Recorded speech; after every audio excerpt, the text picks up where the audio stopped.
on the continent to support good public policy. Please put your minds to this problem. It's alive today. My second example has to do with a very specific one in my country, the cleanup of the fuel subsidy regime in 2012 during my second stint as finance minister. Nigeria has a fiscally challenging fuel subsidy regime. The country exports crude oil and imports most of its refined needs because its refineries are in very bad shape, and provides a subsidy for the sales of refined oil at the pump. At the end of 2011, a total of 1.73 trillion naira, US $11 billion equivalent, was submitted as claims for subsidies by 143 marketers who were importing the product. These numbers seemed horrendously large compared to what I had last seen when I was in government in 2006, which was closer to $2 billion in subsidy. So we decided to audit these claims. We audited about $8.4 billion worth of claims, and we found $2.5 billion worth of fraud in these claims, i.e., many of these marketers were trying to claim $2.5 billion fraudulently. With the full backing of the president and the economic team, we decided that we were not going to entertain these claims or to pay.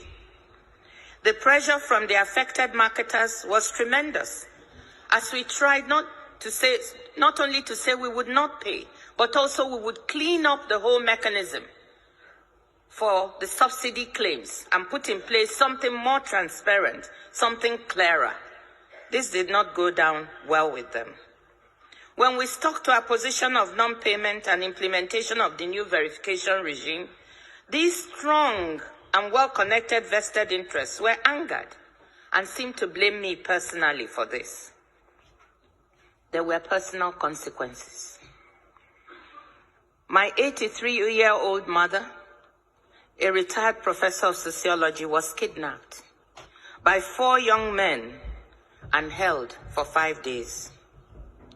Keeping her wits about her as she was totally terrified, she asked them why she had been kidnapped. And they told her, quote, "Because your daughter, the finance minister, refused to pay oil marketers their dues." The kidnappers, negotiating with my brother, demanded my resignation publicly. I should go on television publicly and announce my resignation and depart from the country as a condition for my mother's release. Needless to say, these were some of the worst days of my life. Imagine, when you are in position, you want your parents, all of whom are here with you today, and your relatives, to be proud of you. You want to be a source of good for your family. You can imagine how I felt sitting there and thinking, just because of trying to do something right, to implement a good bit of policy that was good for the country, this could lead to the taking of my mother's life. These were some of the worst days of my life. With my father's support, the firm resolve of the president, we all decided I should not give in to the blackmailers, and I refused to resign.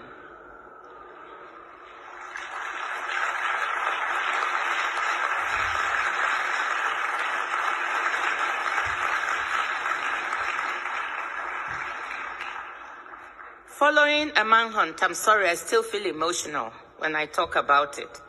And this story is not really publicly known, so this is probably the first time I'm giving the full details. Following a manhunt for my mother by police and security agencies, she was able to make a dramatic escape after 5 days in captivity, where she had only been given water and half of a sausage roll. So here was a well-justified cleanup and reform of a policy, but implemented in a dangerous reform environment where the losers in the reform, well-entrenched vested interests, decided to fight back to derail implementation. The decision not to resign was a very difficult and risky one. As it turned out, it worked. But there are days I ask myself, on my down days, what if it hadn't?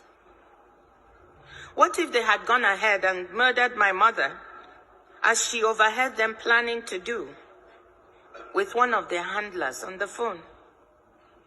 Could I have justified trading off firmness on policy and standing up to blackmailers, implementing a good piece of public policy for my mother's life?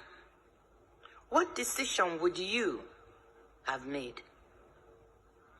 Faculty, what decision would you have made?